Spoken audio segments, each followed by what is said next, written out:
Olá, bem-vindos à sexta conferência. Hoje eu convido vocês para falar de um tema bastante difícil que vai ocupar a gente por essa e mais algumas conferências. Até aqui eu enfatizei muito a sucessão causal, digamos assim, uma sucessão de eventos que se seguem no mundo nessa trajetória da pessoa de talento até ela se tornar uma pessoa cética, né? São várias as passagens e, de alguma maneira, uma leva a outra. Então, eu estava tentando descrever de maneira completa e abrangente aquilo que o sexto empírico chamou de o princípio causal do ceticismo. Esse princípio causal pode ser entendido como a origem causal, aquilo que motivou o cético a buscar a filosofia e finalmente se transformar num filósofo cético, mas também, como eu procurei mostrar, essa trajetória ela tem todo um desdobramento e uma conclusão que talvez a gente possa e talvez até deva entender como uma sequência causal em que uma coisa leva a outra, desde daquela pessoa de talento, por meio de uma perturbação, de uma investigação filosófica, de uma experiência do desacordo entre as filosofias, a equipolência, suspensão do juízo e finalmente ela alcança o objetivo dela, que é a tranquilidade. Nós agora vamos ver que essa sequência causal ela pode ser entendida de uma maneira racional. Porque se no final das contas, né, uma pessoa se torna cética quando ela adquire uma certa razão, uma razão que mostra a ela como suspender o juízo, isto é, que o que é correto na investigação filosófica é você chegar à suspensão do juízo, e que, de alguma maneira, como eu procurei argumentar, isso foi a experiência dessa pessoa de talento que se transformou finalmente numa pessoa cética, a gente tem que olhar para trás dessa trajetória e entender isso não como uma mera sucessão causal, como se o tempo todo, já desde o início, essa pessoa de talento estivesse exercitando uma racionalidade e o exercício dessa racionalidade foi o que levou ela até o ceticismo, né? Porque, como nós vimos em 1.17, uma pessoa se torna, ou ela passa a pertencer à escola cética quando ela segue essa reta razão, né? Uma razão que diz o que é correto na vida e na filosofia. Nós vamos começar a ver hoje, de uma maneira um pouco mais genérica, esse caráter filosófico da razão, esse lado filosófico da razão que conduz o cético até a suspensão, que capacita ele a suspender o juízo. Mas antes de nós vermos como que o cético continua a sua investigação, como o cético, então, seguindo essa certa razão, vai ser capaz de suspender o juízo, eu quero olhar para trás ainda e tentar mostrar como nessas várias etapas da trajetória do cético, a racionalidade ou a razão, a capacidade de pensar argumentativamente foi o que sempre esteve presente nessa trajetória, né? Então, em primeiro lugar, a gente começa pensando em quem é o homem de talento. Nós vimos, né? Essa pessoa de talento, ela é uma pessoa capaz de percepção e de pensamento. Ela é capaz de refletir, né? E, portanto, ela exercita a sua capacidade de pensar na sua vida. Se ela é uma pessoa de talento, ela é uma pessoa de sucesso, provavelmente, na profissão dela, no que ela faz. E isso não é uma questão meramente intuitiva. Com frequência, exige uma capacidade de pensamento muito grande, de estudo, de entendimento, né, de discernimento do que está acontecendo, de que decisão tomar. Decisão que deve ser informada com base no seu treinamento, no seu aprendizado, na sua capacidade de pensamento, né? Então, essa pessoa de talento, ela é uma pessoa que sabe fazer e faz uso das suas faculdades mentais, né? Bom, em certos momentos, algumas coisas a perturbam, porque nem sempre ela consegue resolver um problema. Às vezes tem uma irregularidade na vida e ela se perturba, né? Então, para retomar aqueles exemplos, né? Uma pessoa percebe uma coisa, né, de um jeito, outra percebe de outro jeito. Bom, a coisa não pode ser de um jeito e de outro jeito. Ou ela é de um jeito ou ela é de outro jeito. Não se trata apenas de uma mera divergência, né, de uma mera diferença entre duas percepções. Há um conflito entre essas duas percepções. Se uma pessoa diz, eu acho que está chovendo, e a outra diz, eu acho que não está chovendo, aqui não é só uma diferença. É claro que é verdade que um acha uma coisa e é verdade que o outro acha outra coisa. As duas coisas podem ser verdadeiras ao mesmo tempo. Isso é, que cada um pode ter um pensamento diferente, mas na medida em que os dois estão falando do tempo lá fora, se está ou não está chovendo, se está chovendo, um tem razão e o outro não. Se não está chovendo, o outro tem razão e um não. Portanto, há um conflito aqui. Então, a ideia da perturbação ela está ligada a uma espécie de racionalidade, quer dizer, é uma contradição entre dizer está chovendo e não está chovendo. Ninguém pode dizer isso. Isso é irracional, né? A atitude racional é você, então, se perturbar no seguinte sentido, quer dizer, me incomoda ignorar se está chovendo ou não está chovendo. Eu tenho que me pôr a investigar, né, isso. Portanto, a ideia da perturbação, na medida em que envolve a verdade das opiniões, né, o qual percepção realmente te dá como as coisas são, ela é uma perturbação que vem dessa racionalidade humana. E a reação natural diante de uma perturbação, como eu estava já sugerindo agora há pouco, é justamente a reação de você investigar qual é a verdade a esse respeito.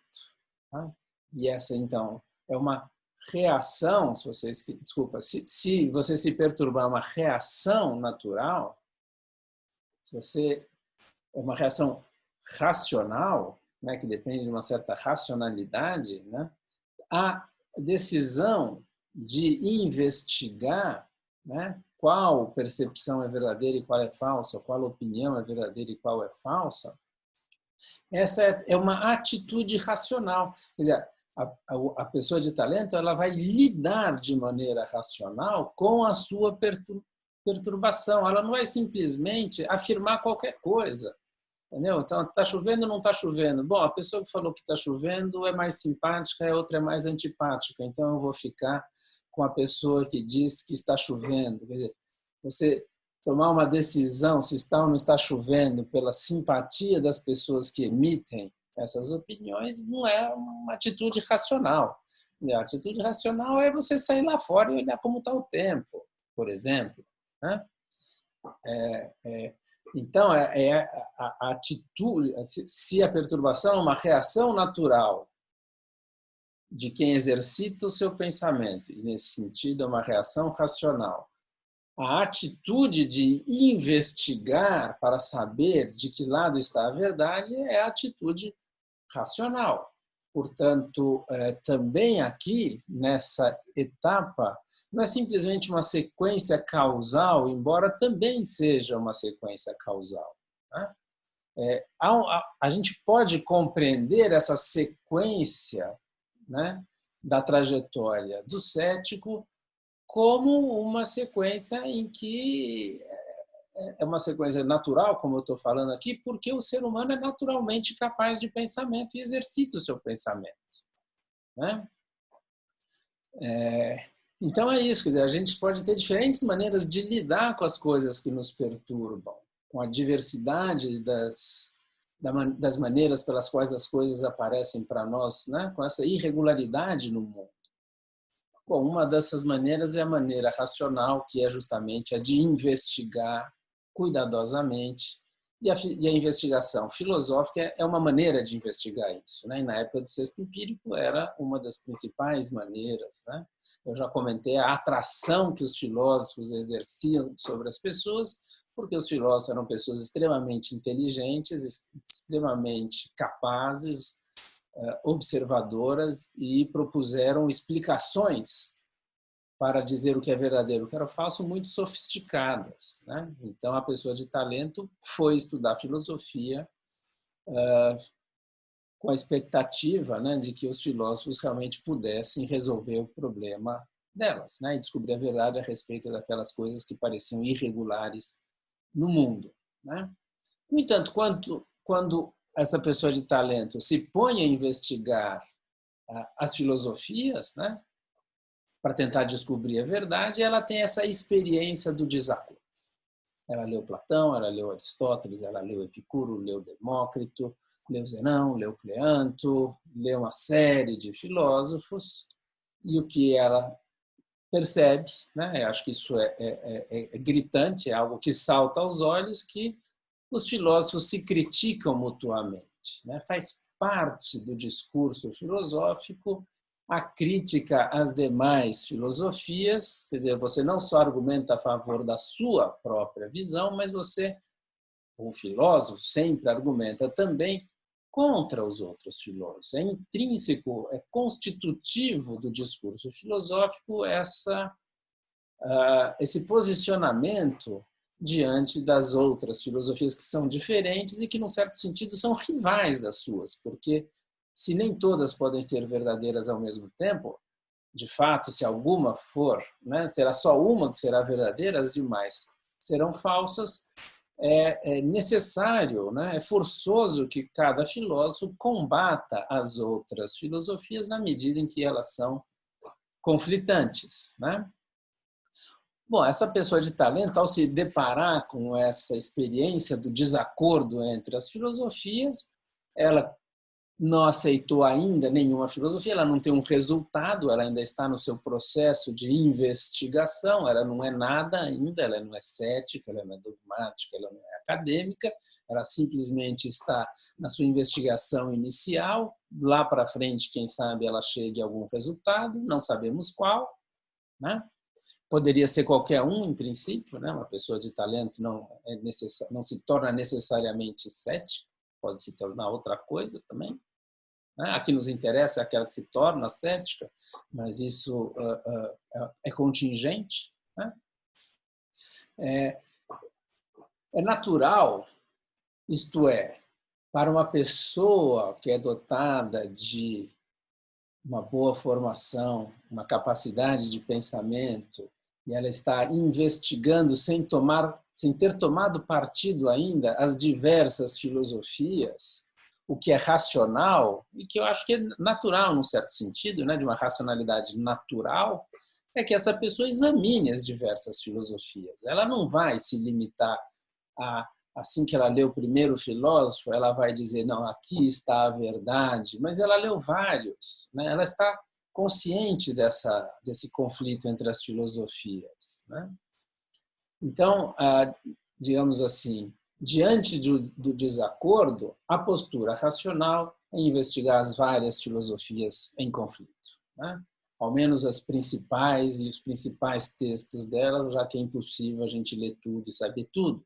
Mas certamente a postura racional aqui é a de examinar com igual esforço as principais candidatas à verdade, quer dizer, aquelas filosofias que são reconhecidamente as melhores, as mais importantes, as que conquistaram mais adeptos, né, que são mais respeitadas, né?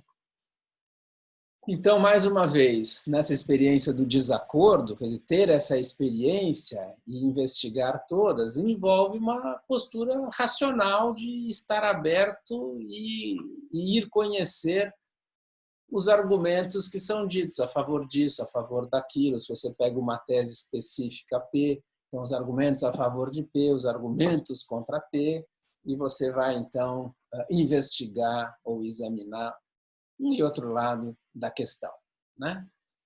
Bom, essa pessoa de talento, quando faz isso, diante dessa experiência do desacordo, ela acaba suspendendo o juízo, porque ao examinar dessa maneira os dois lados, né, o lado a favor ou o lado contra, ou os vários lados, quer dizer, se você tem para uma mesma questão várias respostas, não simplesmente afirmação e negação, mas um diz isso, outro diz aquilo, o terceiro diz uma terceira coisa, e assim por diante, né? Quando você dá atenção suficiente para todos os lados, quando você se esforça por compreender as diferentes filosofias que estão rivalizando entre si, você gasta alguns anos estudando, né, Platão, Aristóteles, Epicuro, né, os estoicos, os cirenaicos, os cínicos, né, Protágoras, né, Heráclito, Parmênides e demais filósofos, né, o que acontece é que, de alguma maneira, essa capacidade de pensamento da pessoa de talento, ela vê que esses discursos são muito articulados, muito bem argumentados, coesos, né? Que eles são persuasivos, eles são plausíveis, né? Quando essa pessoa de talento lê essas filosofias, ele percebe, ele sente uma atração em direção a elas, né? O filósofo consegue articular um discurso que move o seu leitor, e move por argumentos, né? O seu leitor à aceitação das suas teses. E é por isso que eles são reconhecidos como grandes filósofos, né?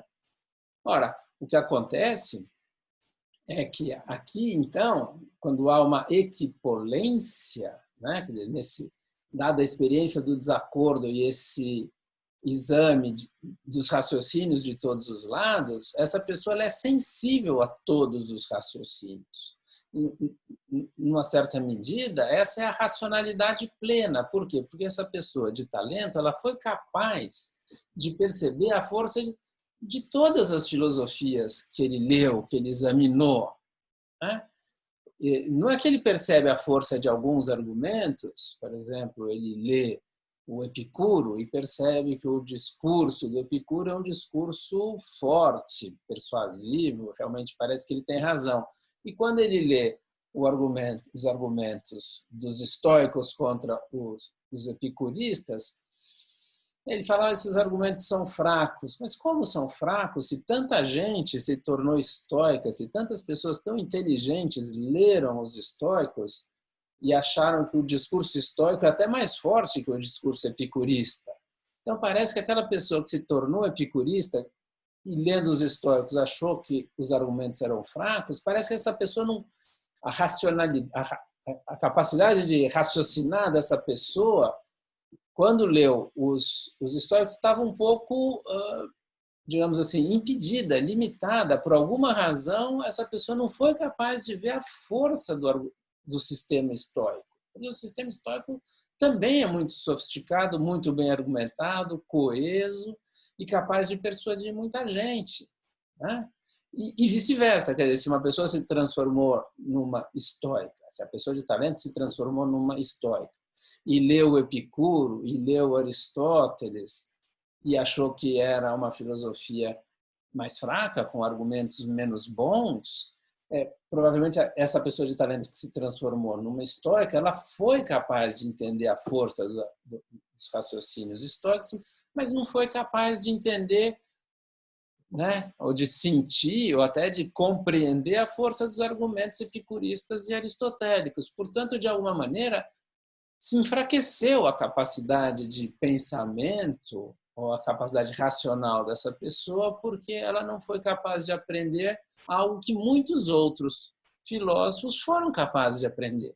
Então, nesse sentido, a equipolência é o desenvolvimento pleno dessa racionalidade humana, quando ela se aplica à filosofia.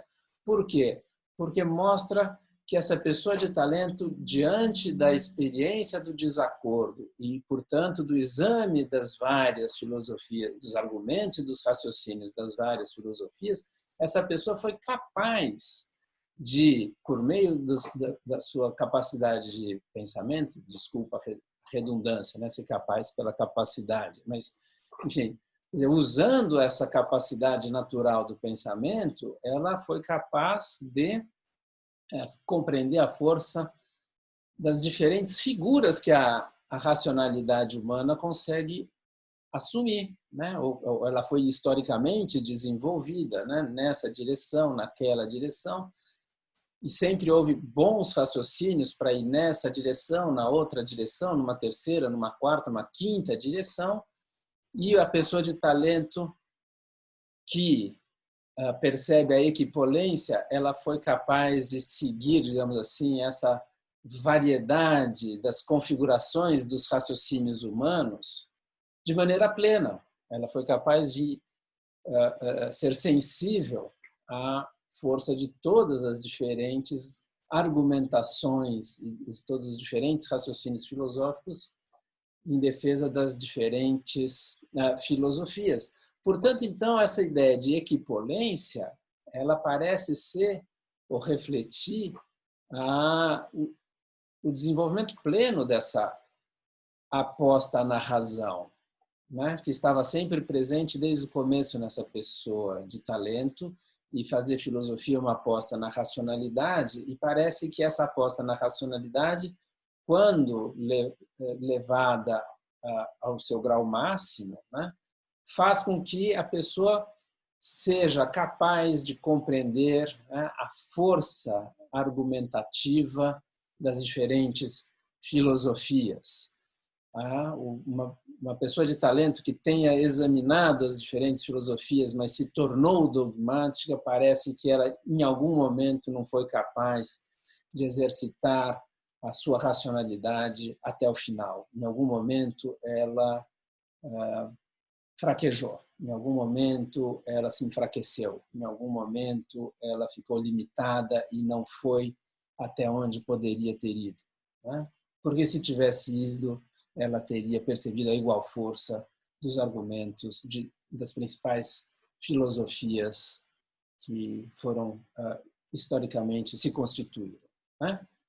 Bom, nesse sentido, então, a suspensão do juízo é o resultado racional dessa investigação racional, né? De toda essa trajetória pautada, né, em todos os seus momentos por algum tipo de racionalidade, uma reação racional, uma atitude racional, uma avaliação dos argumentos e dos raciocínios, né, e da maneira mais plena.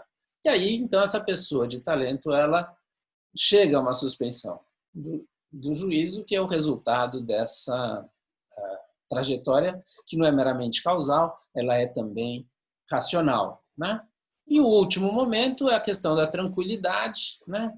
A suspensão do juízo produz a imperturbabilidade. O cético esperava chegar à tranquilidade ou à imperturbabilidade por meio da descoberta da verdade, porque o que o incomodava era a ignorância, né, da verdade. Se ele descobrisse a verdade, ele removeria a ignorância desapareceria e, portanto, ele estaria tranquilo, né? Por um acaso, diz o sexto empírico, ele chega à tranquilidade ou à imperturbabilidade ao suspender o juízo, né? E ele dá duas metáforas, né? Uma é por acaso, explica, né, ressalta o acaso dessa relação, né? E outro ele diz que a tranquilidade segue a suspensão como a sombra segue o corpo, isso é de uma maneira regular, não mais por acaso, já passa a ser o que é esperado que aconteça, e, portanto, se poderia pensar que a relação aqui é meramente causal. Mas talvez uma analogia ajude a entender, né? A analogia é mais ou menos a seguinte, né? Suponha que nós estamos em algum lugar, uma savana africana, e nós estamos perto de um leão, né? E, obviamente, isso, a reação natural é a de ter medo. Né? O que a gente faz? Digamos que o leão não nos percebeu. Né? A gente volta para o carro, entra no carro e vai para bem longe dali. Né? Então, anda quilômetros e quilômetros de carro e chega no hotel e a gente está, então, são e salvo. O que é racional aí? Que o medo passe. Né? Se o medo não passar, se eu continuar com medo do leão, quando eu estou, né, dentro de uma casa, trancando, longe dele e protegido, essa é uma reação irracional. Nós dizemos que nós estamos com medo irracional. Por quê? Porque a causa do medo sumiu, desapareceu. Né? Do mesmo modo, se o cético tivesse descoberto a verdade, ele teria eliminado a ignorância e a gente, né, e ele chegaria à tranquilidade da mesma maneira. Quer dizer, quando você elimina a causa da perturbação, né, é como você eliminar a causa do medo. A reação racional é justamente não ter mais medo. A reação racional é você não ter mais a perturbação. Né? Então, nesse sentido, a suspensão do juízo, de alguma maneira, ela elimina aquilo que estava nos perturbando no começo. Né? Não é que ela elimina aquelas irregularidades, porque a verdade não foi descoberta. Né? A verdade não foi descoberta. Mas, de alguma maneira, o cético não tem mais uma pressa em descobrir a verdade. Ele não pode dizer, como acadêmico, que então não dá para descobrir a verdade. Bom, se não dá para descobrir a verdade, eu jogo tudo fora, vou fazer outra coisa e estou tranquilo. Não, ele continua investigando. Ele continua investigando. Só que agora ele alcançou a tranquilidade ou a imperturbabilidade e ele vai continuar investigando sem aquela preocupação inicial. Ele vai continuar investigando a verdade pela verdade. Eu vou voltar para esse tema, mas a ideia que eu queria dizer aqui é que também entre a suspensão do juízo e a imperturbabilidade existe uma relação racional. Também é compreensível a gente entender como que o cético chega à tranquilidade. E a explicação não é tanto cognitiva, no sentido de descobrir-se a verdade. Né? Pode ser que a descoberta da verdade, de fato, elimine definitivamente essa perturbação, mas o que acontece é que aquela pressa em chegar a um resultado, aquela premência, né? Aquela ansiedade, né? O cético não mais, digamos assim, se envergonha da sua ignorância, porque agora ele não é um ignorante. Na verdade, ele já era uma pessoa de boa formação e agora ele conhece todas as filosofias. Ele se deu conta de como isso é difícil, de como os próprios filósofos, embora eles afirmem que tenham descoberto a verdade, também eles ainda estão argumentando uns contra os outros. Né? Então, nesse sentido, embora a suspensão do juízo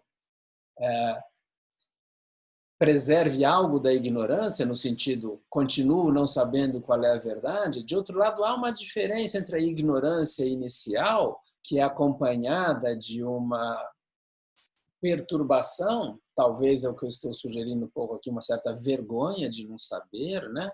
Um certo desejo premente de saber isso, de remediar uma situação, e agora eu sei que essa situação não pode ser remediada da noite para o dia, não é tão fácil resolver esse tipo de problema. Então, eu não estou mais envergonhado da minha ignorância, eu assumo explicitamente e digo, eu suspendo o juízo, eu não sei qual é